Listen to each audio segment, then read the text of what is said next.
We see lot of cheating. ये इतना normal क्यों बन गया है?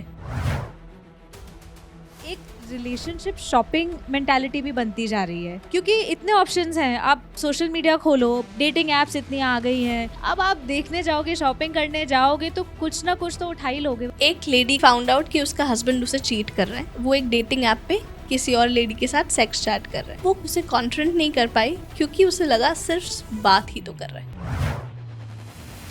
काफी लोगों को क्लैरिटी नहीं है कि माइक्रो चीटिंग क्या है। Small compliments here and there. आप पीठ पीछे लोगों से मिलने जा रहे हो, फ्लर्ट कर रहे हो, और फिर ये कब एक फुल फ्लेजेड एपिसोड बन जाता है वो किसी को पता नहीं चलता है। हाईली एजुकेटेड मेन अपने पार्टनर्स के साथ अपनी इंटेलेक्चुअल चीजें शेयर नहीं कर पाती। इम्पोर्टेंट मीटिंग होती है, बातें करते करते टाइम हो जाता है। मेरे साथ बात करना इतना इम्पोर्टेंट नहीं है।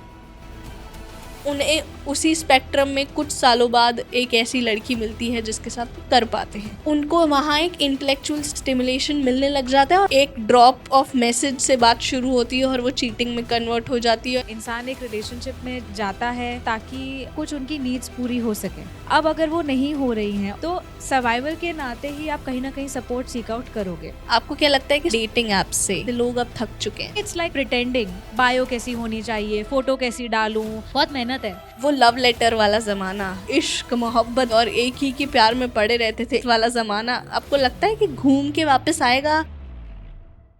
आपको पता है 95% of our viewers don't subscribe to our channel.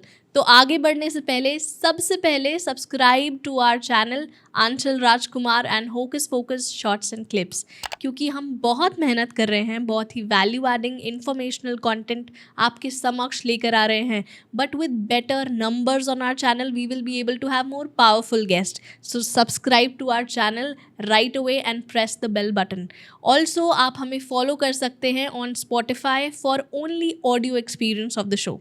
अब वापस आ जाते हैं आज के एपिसोड पे। आपको पता है पहले ना रिश्तों में वक्त कम पड़ता था, बट आजकल ऑप्शंस कम पड़ रहे हैं। पहले लोग बात करते करते प्यार में पड़ जाते थे, आजकल बात करते करते दूसरों के साथ प्यार में पड़ जा रहे हैं।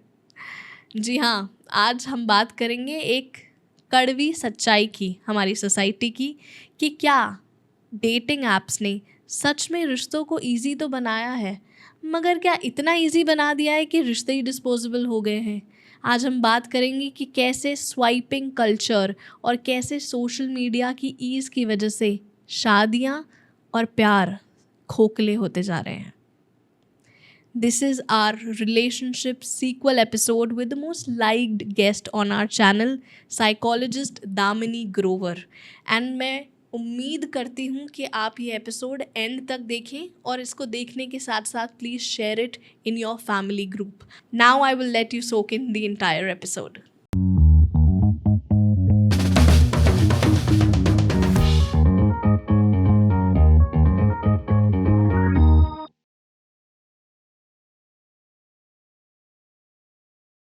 Damini, welcome on hocus focus with आंचल।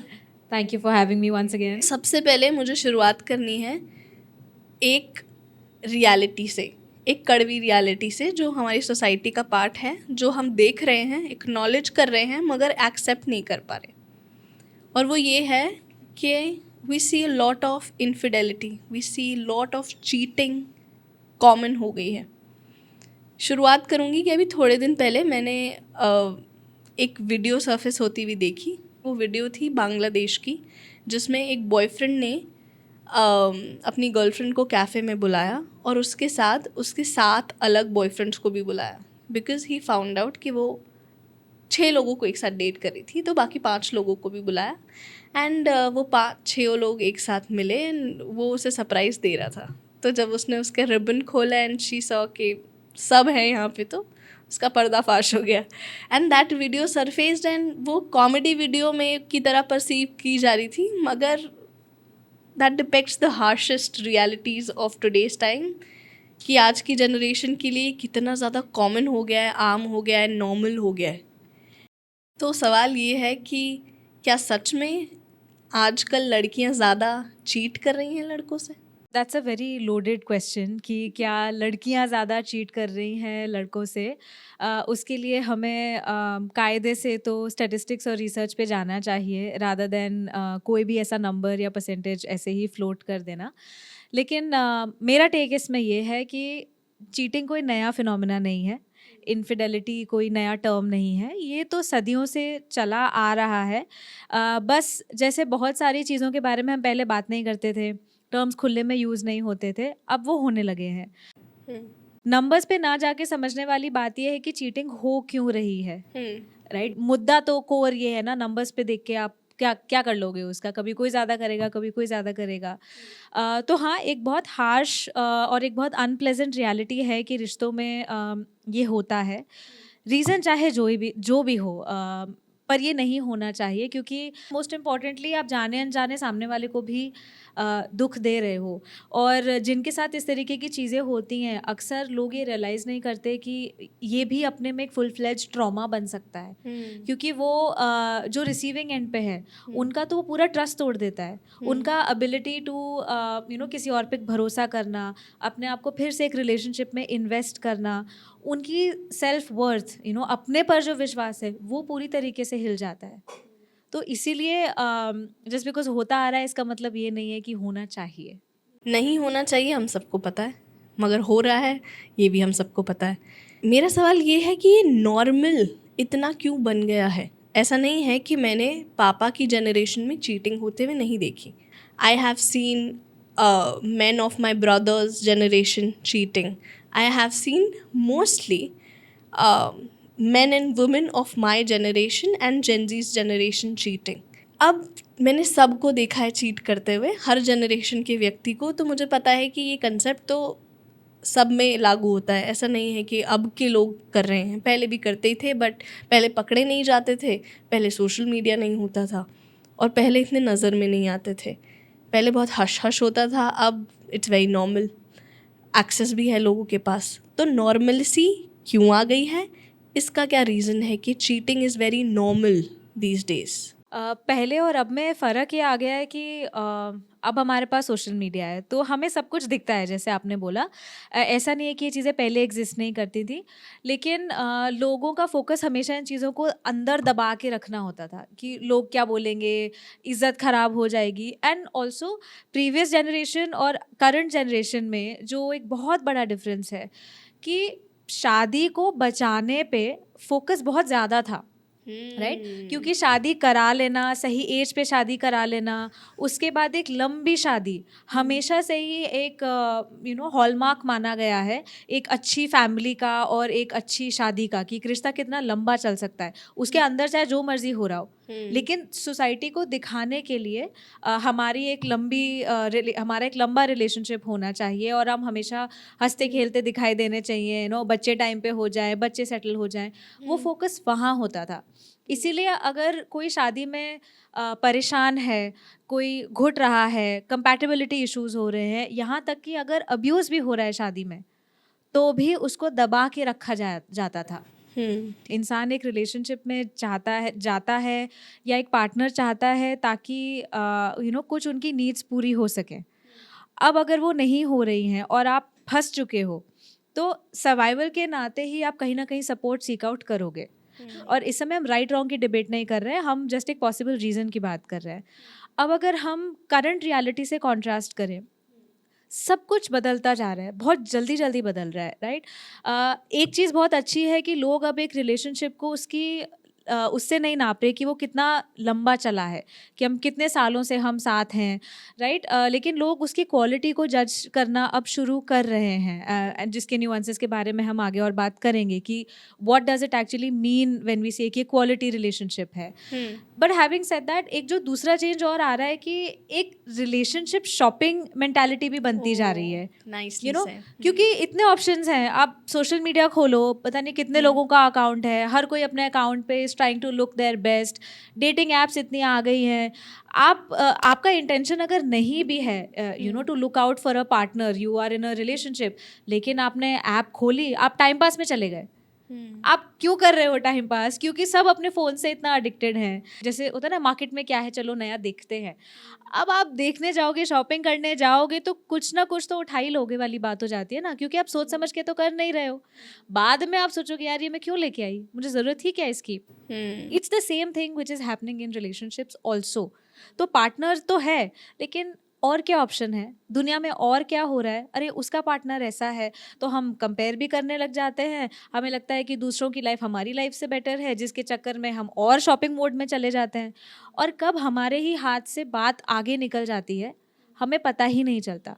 बहुत छोटी छोटी चीज़ें, किसी को एक कॉम्प्लीमेंट दे देना ऑनलाइन, छोटी मोटी हार्मलेस हाई फ्लर्टिंग कर ली। अब वो कब एक छोटी कॉन्वर्सेशन एक इलेबोरेट डिस्कशन बन गया, आपने कब जाके और चीज़ें अपने बारे में शेयर कर दी। जो वो कोई रोमांटिक फैंटेसी हो सकती है, कमेंट्स का नेचर बदल सकता है, धीरे धीरे आपका समय ज़्यादा स्पेंड हो रहा है इन सब चीज़ों में, तो आप कब ड्रिफ्ट हो गए पता ही नहीं लग रहा है। ठीक है, एक ये चीज़।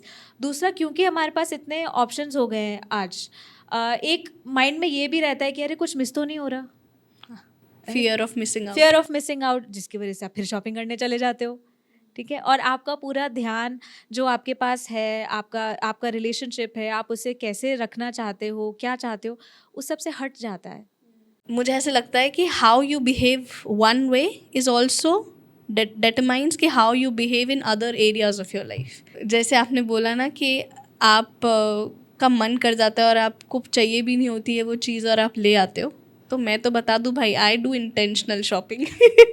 मैं लिस्ट बना के जाती हूँ कि मुझे क्या चाहिए और मैं वही लेके आती हूँ। And that's how it should be. क्या I mean like if you, अगर आप मुझे मॉल में छोड़ दोगे और आप मुझे टेम्पटिंग से टेम्पटिंग जगह पे छोड़ दोगे, अगर वो मुझे चीज़ नहीं चाहिए, मेरी लिस्ट में नहीं है, आज मुझे उसकी रिक्वायरमेंट नहीं है, तो मैं उसकी तरफ देखती भी नहीं हूँ, whether it's makeup, it's candies और anything. So I am very intentional with what I buy. तो kind of this behaviour reflects कि मुझे जो चाहिए मुझे उसकी क्लैरिटी है। सबसे पहले आपने शुरुआत करते हुए बोला कि बहुत सारी लोग एक रिलेशनशिप में स्टक हो जाते हैं और उनकी जब नीड्स नहीं मेट होती तब वो बाहर जाते हैं। अभी तक जो मैं चीटिंग देखती भी आई हूँ वो इसी बेसिस पे देखती भी आई हूँ, चाहे वो मेरे पापा के जनरेशन के लोग हों। वो एक वन ऑफ द रीजंस जो मैंने देखा वाई मेन चीट, मैं आपसे जानना ज़रूर चाहूँगी कि मेन की क्या साइकी होती है कि वो जनरली चीट क्यों करते हैं वर्सेस विमेन की क्या साइकी होती है। But this is out of my observation कि पापा की जनरेशन के लोग या फिर मेरे ब्रदर तक की जनरेशन के लोग में मैंने देखा है इंटेलेक्चुअल स्टिमुलेशन एक कारण रहा है। इसे मैं थोड़ा लेमैन्स टर्म में एक्सप्लेन करूँ तो ये कि बहुत ही CEOs या फिर हाईली एजुकेटेड मैन या फीमेल्स जब आप अपने पार्टनर्स के साथ अपना वर्क रिलेटेड या फिर अपनी इंटेलेक्चुअल चीज़ें शेयर नहीं कर पाती, क्योंकि उनको लगता है कि इसके साथ क्या शेयर करूँ, इसे समझ नहीं आएगा। एंड वो अपने वर्कलोड्स या फिर अपने वर्क की नुआंसेस या मीटिंग्स में क्या हुआ या फिर फाइनेंसेस के बारे में नहीं डिस्कस कर पाते, वर्सेस उन्हें उसी स्पेक्ट्रम में कुछ सालों बाद एक ऐसी लड़की मिलती है जिसके साथ वो कर पाते हैं, तो उनको वहाँ एक इंटेलेक्चुअल स्टिमुलेशन मिलने लग जाता है और अनकॉन्शियसली वही एक ड्रॉप ऑफ मैसेज से बात शुरू होती है और वो चीटिंग में कन्वर्ट हो जाती है। And I have seen those drop of message change into कि अब चीटिंग भी हो गई है, फैमिली भी बन गई है और बच्चे भी हो गए हैं उसके साथ। तो I have seen the change कि वो कहाँ से शुरू होती है बात और कहाँ होती है, और फिर वो आप क्योंकि आप उसमें फंसते चले जाते हो तो आप अपने आप को रोक भी नहीं पाते। तो मैंने तब वो रीज़न्स देखे और इसके बहुत सारे रीज़न्स होते होंगे, इंटेलेक्चुअल स्टिमुलेशन सिर्फ एक रीज़न जो मैं बता रही हूँ, वर्सेस जो मैं अब की जनरेशन में देख रही हूँ वो आपकी वाली पॉइंट मैं दोबारा कोट करना चाहूँगी कि वो मैं देख रही हूँ कि just out of share fear कि मैं कुछ मिस ना कर दूँ, या फिर जस्ट आउट ऑफ ऑप्शंस हैं मेरे पास तो मैं सबको साथ लेके चलती हूँ। ये दो मेंटालिटीज़ अलग हैं। इसके ऊपर आपका क्या टेक है? ये हमारी जनरेशन में या फिर जेनजी जनरेशन में या फिर अल्फ़ा जनरेशन जो आ रही है उसमें आप उनके लिए उनको ध्यान में रखते हुए क्या बोलना चाहोगे? कोई भी जनरेशन हो, ह्यूमन फंडामेंटल्स सेम ही रहते हैं, विच मीन्स कि हम सब हर मनुष्य एक रिलेशनशिप में इसलिए जाना चाहता है क्योंकि हम अच्छा फील करना चाहते हैं, हम लाइफ में एक सेंस ऑफ कंपेनियनशिप, पार्टनरशिप चाहते हैं कि भाई हमारे पास कोई अपना हो जिसके साथ हम अपनी ज़िंदगी बांट सकें। हमारी कुछ इमोशनल नीड्स होती हैं जो हर रिश्ते से पूरी होती हैं। जब आप काम पे जाते हो तो तब वहाँ पर भी आपकी नीड्स हैं कि यार I want to be recognised for my work, ठीक है, मुझे अप्रिसिएशन मिले, मुझे प्रमोशन मिले, राइट, मुझे पता लगे कि काम में मेरी कोई वैल्यू है, तब भी मैं मेहनत करना चाहूँगा या करना चाहूँगी। अगर मेरी वैल्यू नहीं है, आप मुझे प्रमोशन नहीं दे रहे, मेरा बोनस नहीं दे रहे, आप मुझे सैलरी टाइम पे नहीं दे रहे हो, मुझे ओवर वर्क करा रहे हो, सबके सामने अगर आप मुझे लताड़ रहे हो, मैं क्यों काम करूँगी, राइट। अब उसी तरीके से रिलेशनशिप में भी हमारी ज़रूरतें हैं और वो हर जनरेशन में सेम ही रहेंगी। हाँ, कुछ plus minus additions of course होंगे, बट नीड्स क्या है? I want to feel loved, कि कोई मुझे प्यार करे, उस तरीके से प्यार करे ज़्यादातर जैसा मैं चाहती हूँ, जो प्यार मुझे समझ में आता है, and of course with additions की जैसे वो भी प्यार दिखाते हैं। I want to feel appreciated, कि यार मैं जो भी कर रहा हूँ या कर रही हूँ उसके कोई तो मायने है, मेरा सेंस ऑफ सेल्फ थोड़ा ना भरा हुआ फील करता है जब मुझे अप्रिसिएशन मिलती है, ठीक है। I want to be heard, कि कोई मेरी बात सुने, एंड नॉट एक कान से सुन के दूसरे कान से निकाल दे, बट समझे जो मैं कहना चाह रही हूँ, मेरे इमोशंस को समझे। If I am being vulnerable, मुझे स्ट्रगल हो रही है, मैं कुछ इमोशनली डिफ़िकल्ट चीज़ें शेयर करने की कोशिश कर रही हूँ या कर रहा हूँ, तो मेरा पार्टनर एक कंटेनर बने। ये नहीं कि अरे इसको पता नहीं क्या हो गया, I can not handle it, I want another partner. नहीं, तो एक अच्छे रिलेशनशिप का मतलब है जहाँ हम इन सब चीज़ों को मिलाकर साथ रह सकें। That will stay in every generation. अब जब हमारी ज़रूरतें पूरी नहीं होती, इंटेलेक्चुअल स्टिम्युलेशन यानी कि हमारी वेवलेंथ मैच कर सके, हम चीज़ें डिस्कस कर सकें, आइडियाज़ एक दूसरे के साथ बाउंस ऑफ कर सकें, नई कॉन्वर्सेशंस हो, हमें नयापन रहे, हम बोर्ड ना फील करें अपनी रिलेशनशिप में, या ऐसा ना लगे कि यार मैं तो इस व्यक्ति से कुछ बात ही नहीं कर सकता या कर सकती। इमोशनल स्टिम्युलेशन, कि हमारे पास नए इमोशनल एक्सपीरियंसेस हों, कनेक्ट करने के नए मौके हों, ठीक है, and again being loved and valued, being respected, ये सब चीज़ें हैं जो हम सबको चाहिए होती हैं। अब इनमें से ऑब्वियसली किसी के लिए कोई ना कोई एक हायर प्रायोरिटी पे होगा और कोई शायद थोड़ा कम प्रायोरिटी पे होगा, वो इंडिविजुअल टू इंडिविजुअल वो डिफ़र करता है। लेकिन अगर हमारी कोर नीड्स मीट नहीं होंगी तो हमें दिक्कत आएगी। अब ये कहना बहुत आसान है कि अच्छा यार तुम्हें एक जगह से नहीं मिल रहा तो तुम दूसरी जगह से ले लो, पर अब बात ये समझिए कि आपने कमिटमेंट दिया है, ठीक है। अगर आपको लग रहा है कि आपके लिए कुछ वर्क नहीं कर रहा, before you jump to another option, the wise thing to do is actually to sit with yourself. आप खुद में सोचें कि क्या चल रहा है, मेरे लिए क्या वर्क कर रहा है, क्या नहीं कर रहा है, ठीक है। आप पार्टनर तक लेकर जाएं। दो लोगों ने अगर साथ में रहने का डिसीजन लिया है किसी भी फॉर्म में, राइट, तो दोनों को पता होना चाहिए कि चल क्या रहा है, और दोनों एटलीस्ट एक दूसरे को इक्वल चांस तो दें कि भाई हम ये समझ सकते हैं नहीं, हम ये कर सकते हैं या नहीं। अगर आपने अपने सारे ट्राइज एग्जॉस्ट कर दिए हैं, उसके बाद you decide to take a decision कि भाई मुझे नहीं रहना, या और I would like to be with somebody else, then do that. But एक पर्टिकुलर रिलेशनशिप की डिग्निटी, उसकी सैंक्टिटी को कॉम्प्रोमाइज़ ना करें, ये एक वाइज थॉट है। होता नहीं है वो एक अलग बात है, बट आपको लगता है लॉयल्टीज के मायने बदल गए अब? आई वुड से कि लॉयल्टी की डेफिनेशन थोड़ी ब्रॉड हो गई है, ठीक है, क्योंकि पहले ऐसा होता था कि लॉयल्टी का मतलब यही है कि आप एक ही इंसान के साथ रहो, और एंड मेनली वो फिजिकल कंपैटिबिलिटी में देखा जाता था कि फिजिकली भी आप किसी एक ही इंसान के साथ में अगर आप रहे हो लंबे समय तक, वही लॉयल्टी है। और जो एस्पेक्ट्स एक रिलेशनशिप के होते हैं उनके बारे में कोई ना ध्यान देता था ना बात करता था, क्योंकि शायद इतनी समझ नहीं थी, अगर समझ थी भी तो पता नहीं था उसका करना क्या है। आज की डेट में all thanks to social media of course, and even जो अपकमिंग जनरेशन है वो बहुत हाईली सेल्फ अवेयर है, वो मेंटल हेल्थ, रिलेशनशिप हेल्थ, इन सबको बहुत ज़्यादा तवज्जो दे रही है, जिसकी वजह से और ज़्यादा कंपोनेंट्स ऐड हो गए हैं कि इमोशनल लॉयल्टी भी बहुत मैटर करती है। ऐसा नहीं हो सकता कि आप रहे किसी एक के साथ रहे हो फिजिकल स्पेस में, एंड फिजिकल इंटीमेसी आप किसी एक के साथ शेयर कर रहे हो, लेकिन आप दिल की बातें किसी और से जाके कर रहे हो, और वो आपकी दोस्त नहीं है, वो आपका कोई फैमिली मेम्बर नहीं है, इट्स समबडी कंप्लीटली आउटसाइड। वो सब चीज़ें जो कायदे से आपको अपने पार्टनर के साथ शेयर करनी चाहिए, क्योंकि that is what partnership is, वो आप बाहर जाके कहीं शेयर कर रहे हो। We see that happening more now. हाँ, काफ़ी ज़्यादा हो रहा है, क्योंकि जो ये सोशल मीडिया का प्लेटफॉर्म आया है, लोग इसको नेविगेट सच में नहीं कर पा रहे हैं। लोगों को लगता है कि सोशल मीडिया हमें कंट्रोल करता है। द फैक्ट इज कि आप सोशल मीडिया को कंट्रोल कर रहे हो, क्योंकि उसका यूजेज, उसका एल्गोरिदम, सब कुछ आपके हिसाब से चल रहा है। अगर कोई मेरी फीड देखेगा ना, मेरी फीड में आपको 2-3 चीज़ें ही दिखेंगी: fitness related content, mental health related content, ठीक है, और खाने पीने का कंटेंट, और अभी हाल ही में थोड़ा, क्योंकि मेरी स्पिरिचुअल सेंस खुली है, तो I am leaning more towards spiritual content. यही 4 चीज़ें आपको मेरी फीड पे दिखने वाली हैं, और कुछ बकवास नहीं दिखेगा।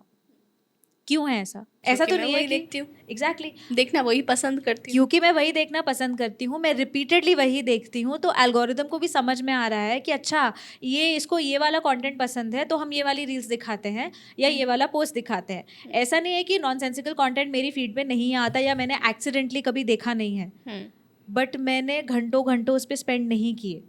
यू नो, मेरा इंटेंशन बहुत क्लियर है कि अरे ये नॉनसेंस है, मुझे नहीं देखना, तो आई इमीडिएटली स्क्रॉल अप।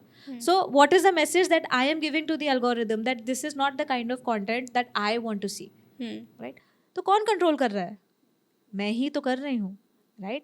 आप अगर किसी डेटिंग ऐप पे भी जाते हो, आपको डेटिंग ऐप नहीं कंट्रोल कर रही है, आपको सामने वाला इंसान, उसकी प्रोफाइल नहीं कंट्रोल कर रहा है, आपका माइंड आपको कंट्रोल कर रहा है। आप अपनी चॉइसेस से चल रहे हो कि आप किसके प्रति आप रुझाव रख रहे हो, किससे आप दूर हटना चाहते हो, आप कितना टाइम किसी ऐप पे स्पेंड करना चाहते हो।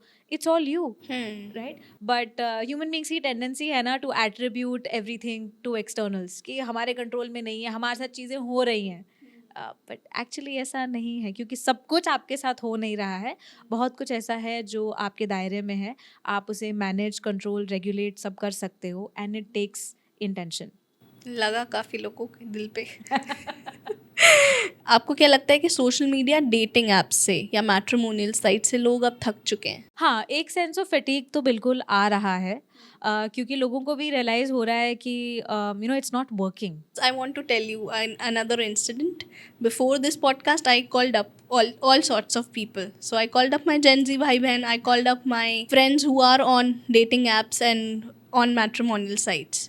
तो मैंने उनसे नॉर्मल, इस इंटेंशन से तो नहीं कि मुझे पॉडकास्ट में पूछना है, बट नॉर्मल कॉन्वर्सेशन करी और जाना कि वो बहुत फटीग, बहुत सही शब्द इस्तेमाल किया, बट उसका थोड़ा एग्जैजरेटेड वर्जन अगर कुछ होता होगा, तो they are extremely tired and pissed, I would use the word, कि यहाँ पे तो कोई उम्मीद ही नहीं है।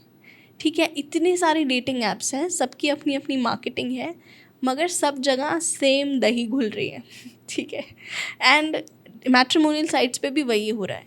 तो लोगों की होप, जो जितने ऑप्शंस दिखते हैं कहने को, सो टू से ऑन पेपर, वो ख़त्म हो गए हैं, या फिर इतना ज़्यादा बात करके वो एग्जॉस्टेड फील करते हैं कि यहाँ कोई उम्मीद नहीं है, डेटिंग ऐप्स में कुछ नहीं हो सकता, मैट्रिमोनियल साइट्स में कुछ नहीं हो सकता, अरेंज मैरिज की तो वैसे ही बात नहीं करते क्योंकि वहाँ और भी ऑप्शंस की कमी है, वो स्पेक्ट्रम ही अलग है, और फिर लव मैरिज का कोई और तरीका रह नहीं गया है। या फिर ऐसी मिलेनियल जनरेशन है जिनके स्कूल लाइफ में लव बडीज़ थे और उनकी शादी हो गई है, और दूसरी जनरेशन वो है जो मान चुकी है कि अब वो शादी नहीं करेंगे, they are very good singles, they are happy that वे।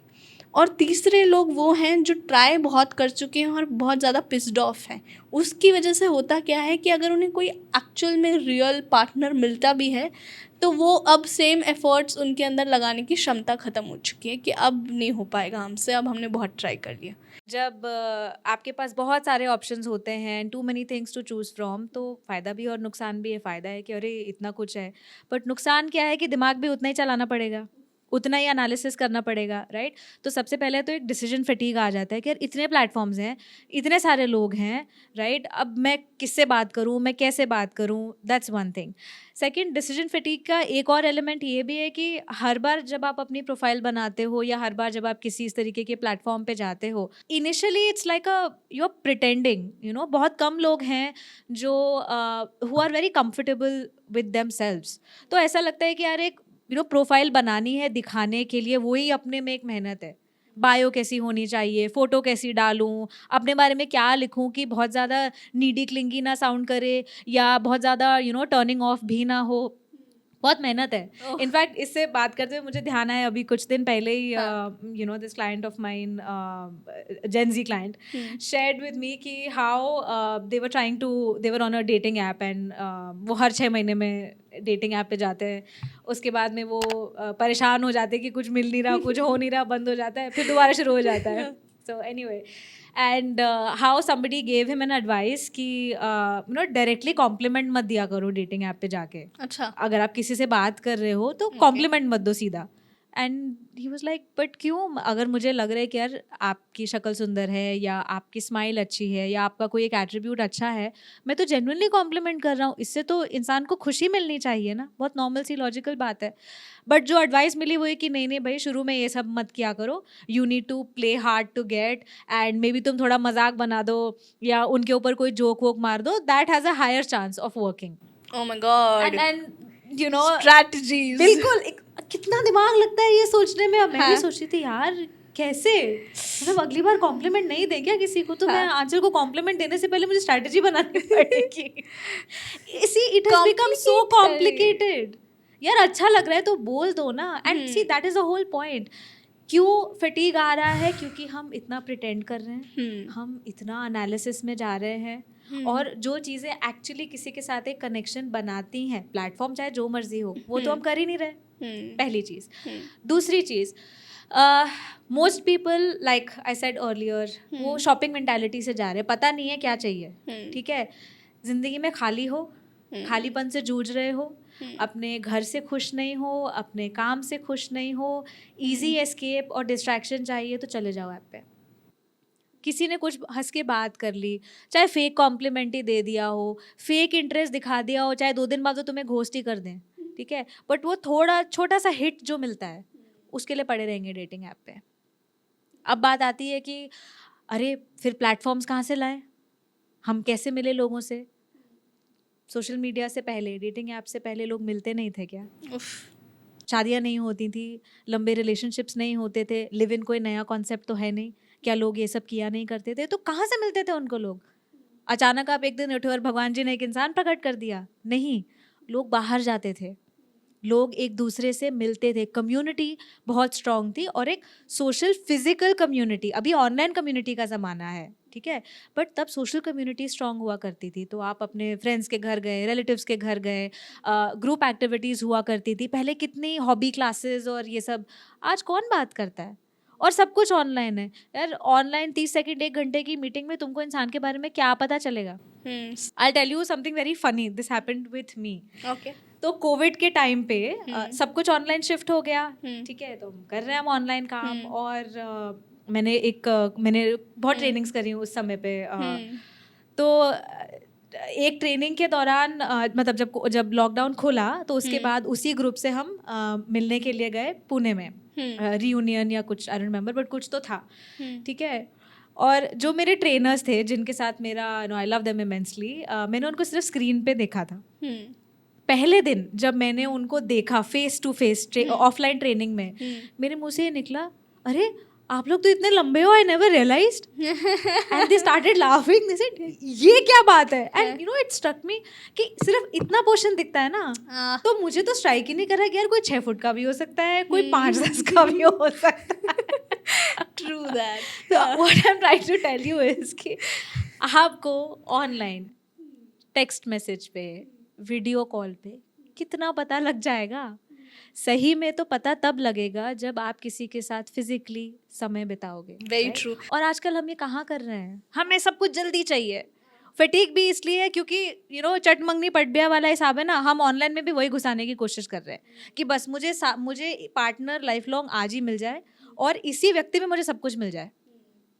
ये मेरा पार्टनर भी बन जाए, मेरा दोस्त भी बन जाए, मेरे मम्मी पापा का जो वॉइड है, मेरी लाइफ की जो लोनलीनेस है, मेरी काम की फ्रस्ट्रेशन है, सब कुछ जो है मुझे यही व्यक्ति ठीक करके दे, विच इज़ नॉट पॉसिबल। मैंने पिछले पॉडकास्ट में भी ये बात कही थी कि डियर जिंदगी का एक डायलॉग है जिसमें शाहरुख खान बोलता है कि सबसे बड़ी गलती हम यही कर रहे हैं कि हम एक ही पार्टनर में सब कुछ ढूंढते हैं। एग्जैक्टली और इसी के साथ साथ आज के डेट में जो सबसे दूसरी बड़ी गलती हम ये कर रहे हैं कि हम सब कुछ एक ही प्लेटफॉर्म से चाह रहे हैं। क्योंकि हमारे लिए ईजी है।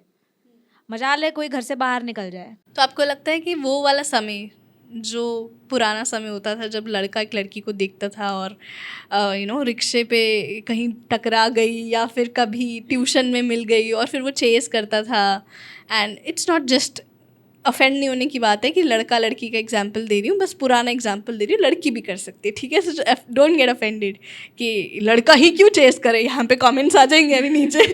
नहीं मैम, लड़की भी कर सकती है। It's not just about chasing, I may be using the wrong word hair, but just for the sake of explaining कि वो लव लेटर वाला ज़माना जब वो मिलते थे और एक ही के प्यार में पड़े रहते थे, इश्क मोहब्बत वाला ज़माना, आपको लगता है कि घूम के वापस आएगा या बहुत समय लगेगा उसको वापस आने में?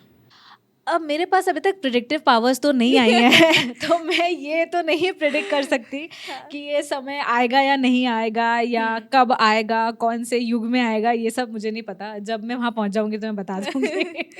बट मैं ये ज़रूर कहूँगी कि on a very practical note, social media ने डेफिनेटली दुनिया को बहुत छोटा बना दिया है। ठीक है, you are just one text message away, one video call away, and there are so many platforms जो आपको दुनिया के किसी भी कोने से लोगों से कनेक्ट कर सकते हैं। तो रिलेशनशिप्स कैन फ्लरिश।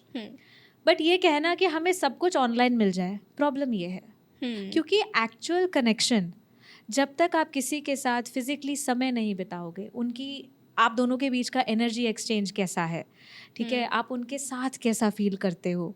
अगर पुराने ज़माने में उन लोगों के पास ऑनलाइन ऑप्शंस होते तो उनके लिए कम्युनिकेट करना कितना आसान हो जाता ना। एब्सोल्युटली। मैं आपको एग्जांपल बताती हूँ कि कैसे रिलेशनशिप्स फ्लरिश हुई हैं। हमने सोशल मीडिया की नेगेटिव साइड को तो थोड़ा एक्सप्लोर कर लिया, पॉजिटिव साइड में एक एग्जांपल कोट करती हूँ।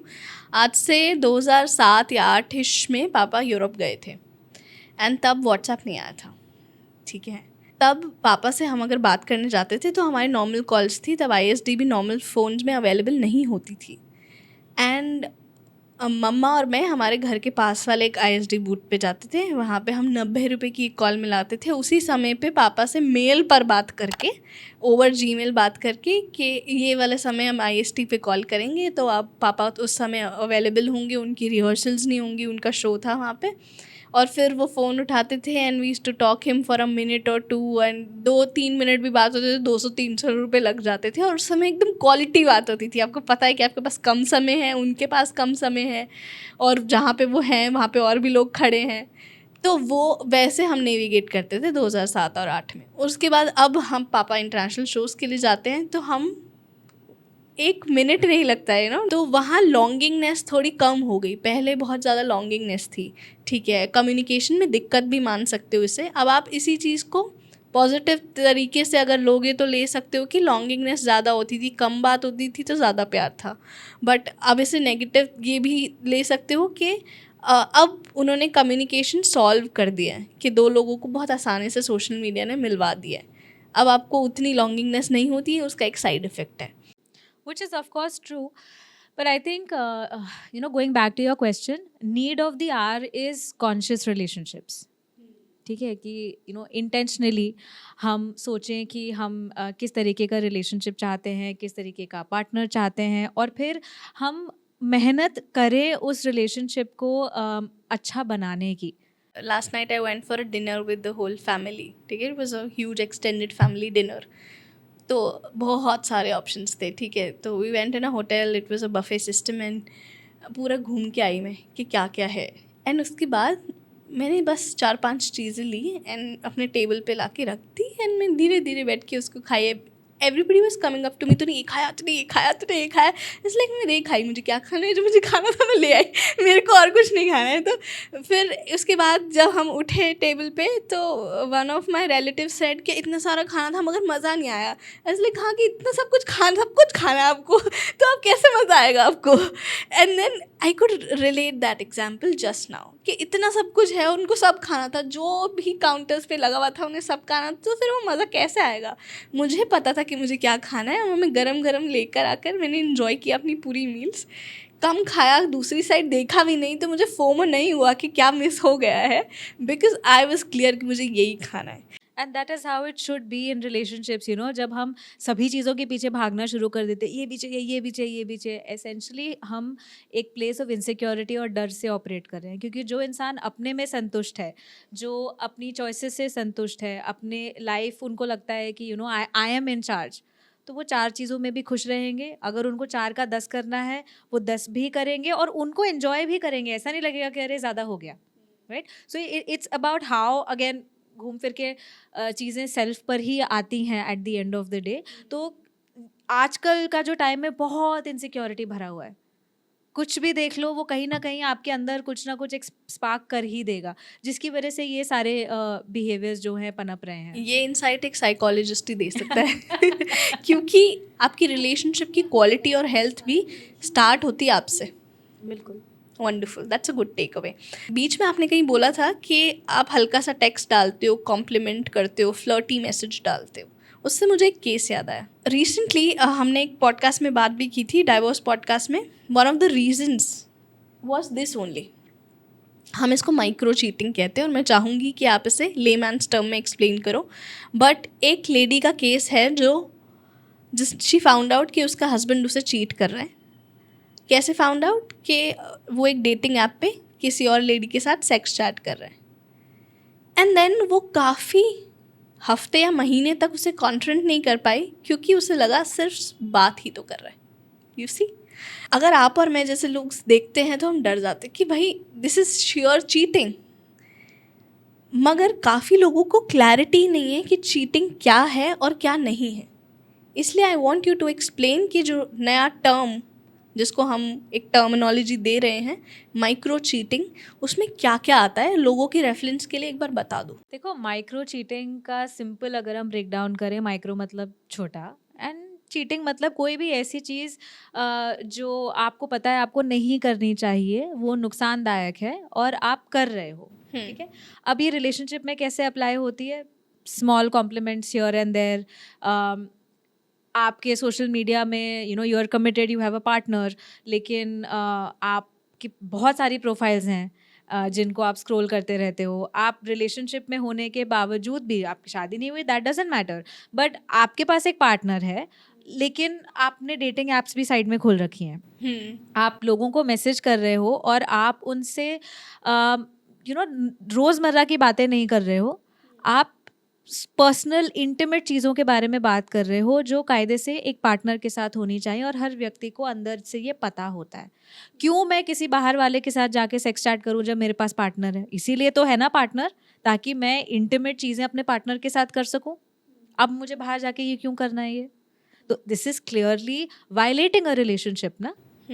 बात कर रहे हो, लेकिन यहाँ पे मैटर ये है कि आप बात कर क्या रहे हो, कंटेंट क्या है, वो बहुत मैटर करता है। आप कॉन्वर्सेशंस कर रहे हो, आप पीठ पीछे लोगों से मिलने जा रहे हो, फ्लर्ट कर रहे हो, राइट? ये सब चीज़ें कम अंडर माइक्रो चीटिंग। और फिर ये कब एक फुल फ्लेजेड एपिसोड बन जाता है, वो किसी को पता नहीं चलता है। मेरे पापा, हम एक एंटरटेनमेंट इंडस्ट्री से हैं एंड वो हमसे ज़्यादा एक्सपोज्ड रहे हैं, क्योंकि वो 45 ईयर्स से इस इंडस्ट्री में है। मुझे आए तो शायद 8-9 साल हुए होंगे, भाई को आए 15-20 साल हुए होंगे। पापा 40-45 साल से इस इंडस्ट्री में हैं, तो उन्हें पता है it's not just about industry, about human behaviour, कि वो कैसे ऑपरेट होता है। तो उन्होंने बहुत ही क्लियर कट अपना कोड ऑफ कंडक्ट क्लियर रखा हुआ है कि जब कोई महिला, चाहे वो फीमेल आर्टिस्ट उनसे बड़ी हो, छोटी हो, उनकी जितनी हो, जब भी वो उनके साथ बात करते हैं या उन्हें लेने जाते हैं, फिजिकली छोड़ने जाते हैं, इवेंट्स में हम लेट हो जाते हैं, ग्रीन रूम में मिलते हैं लोग, तो दे ऑलवेज कीप मी और mama a female figure with him, ठीक है। उन्हें कैसे पता है कि मेरा कोड ऑफ कंडक्ट यही रहेगा कि जहाँ भी मैं मिलूँगा मैं उन्हें मिलवाऊँगा, ये मेरी बेटी है, मेरा है। To set the intention clear that A I am not available.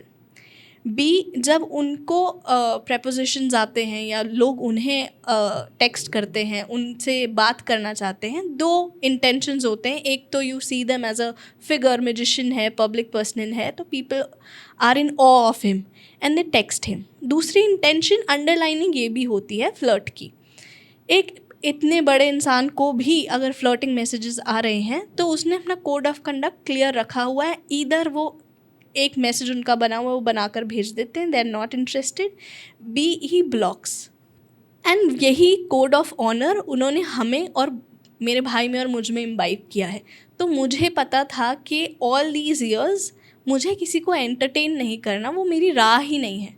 कि अगर मेरे पास आ रहे हैं, not that I am not welcoming people, but मेरा इंटेंशन क्लियर है कि अगर मुझे कोई फ्लर्टी मैसेज भेजेगा या कोई नॉटी मैसेज भेजेगा तो मुझे उसके साथ एंगेज नहीं होना है, वो मेरी इंटेंशन ही नहीं है। दो मैं सिंगल हूँ, मैं हो सकती हूँ, बट ये मेरी चॉइस है। तो वो चॉइस आपकी रिलेशनशिप में तो होनी लाजमी बन जाती है। आप किसी डेटिंग ऐप पे जा रहे हो या आप किसी को परस्यू कर रहे हो, आप करना चाहते हो, एंड यहीं पे आई गो बैक एंड से कि आप कर क्या रहे हो और करना क्या चाहते हो, ये सोचना आपके लिए बहुत ज़रूरी है। उसी हिसाब से आप अपने आप को प्रेजेंट करो, राइट। और फिर अगर आप एक रिलेशनशिप के दायरे में घुस रहे हो तो फिर ये समझना है कि एक रिलेशनशिप की कुछ रिक्वायरमेंट्स होती हैं, वो दायरा क्रॉस होगा तो दिक्कत होगी। और ये जनरेशन हो, प्रीवियस जनरेशन हो, कुछ भी हो, like you said and like I also said earlier कि at the end of the day human needs वही रहेंगी, प्लस माइनस होता रहेगा। हमें रिलेशनशिप्स को लेकर बहुत कॉन्शियस होने की ज़रूरत है। और ऐसा मैं ये नहीं कहूँगी कि ये जो अपकमिंग जनरेशन्स हैं इन्होंने ये सब कुछ नॉर्मलाइज कर दिया, ऐसा नहीं है। ये चीज़ें पहले भी होती आई थी, अभी भी हो रही हैं, हर जनरेशन में होती आई हैं, नंबर 1। नंबर 2, और हर जनरेशन में लोग कॉन्शियस भी रहे हैं। So even in the Gen Z or even in the upcoming generation, there are going to be people who are going to be conscious कि यार हम क्या करना चाहते हैं। And in fact ये ज़रूर मैं होपफुल हूँ इस बात को लेकर कि ये कॉन्शियसनेस आगे जाकर बढ़ेगी, क्योंकि अभी हम एक स्टेबलाइजेशन फेज़ में चल रहे हैं, राइट। क्योंकि इतनी सब चीज़ें आ रही हैं, AI आ रहा है, ये है वो है, तो अभी एक स्टेट ऑफ इन्फ्लक्स है। बट धीरे धीरे चीज़ें सेटलमेंट पे आएंगी and conscious individuals, intentional individuals, इनका राइज होगा। तो आप ये कह रहे हो कि conscious relationship is the key to healthy relationship. Absolutely. शादियाँ रिश्तों से चलती हैं, ऐप से नहीं। जब प्यार अटेंशन से रिप्लेस हो जाए और लॉयल्टी नोटिफिकेशन से, तो सिर्फ ब्रेकअप नहीं होता जनाब, बहुत ज़्यादा भरोसा टूट जाता है। एंड मुझे ऐसा लगता है कि रिलेशनशिप ना दो लोग साथ मिलके बनाते हैं, तो सच्चा प्यार मिलता नहीं है, बनाना पड़ता है, बिल्ड करना पड़ता है। I really hope you have found this episode valuable, helpful, and please let me know your feedback in the comment section below. मुझे आपके comments का ज़रूर इंतज़ार रहेगा and I will try my level best to answer all of them. And if you haven't subscribed to our channel already, please do it and also press the bell button icon so that you get notified about every magical, informational and relatable content on this channel. Until then, I will see you again on every Thursday.